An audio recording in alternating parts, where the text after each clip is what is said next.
ospiti, buongiorno e benvenuti a bordo della motonave Leonora. Prima di tutto vorrei salutare in nome del capitano della motonave, in nome di tutto l'equipaggio e certamente cordiali saluti anche da parte mia.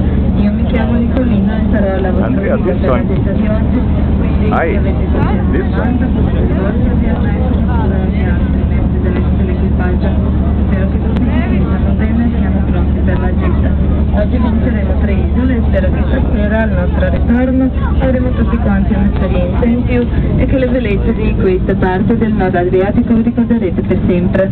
Come possiamo vedere il tempo oggi è bellissimo, la temperatura è ormai raggiunta i 24 gradi. Sarebbe tutto per ora, ci risentiremo tra qualche momento. Grazie.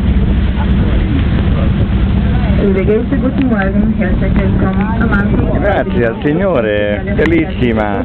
Im Namen des Kapitäns des Motorschiffs Leonora, im Namen der ganzen Besatzung und natürlich auch in meinem eigenen Ihre Reiseleiterin.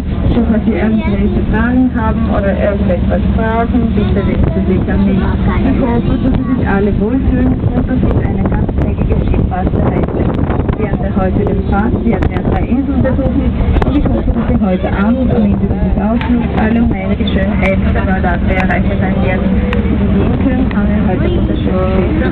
Die Temperatur liegt gerade bei 24 Grad und wir werden im Urlaub verdienen, nämlich heute ist es Donnerstag, der 19. August 2007.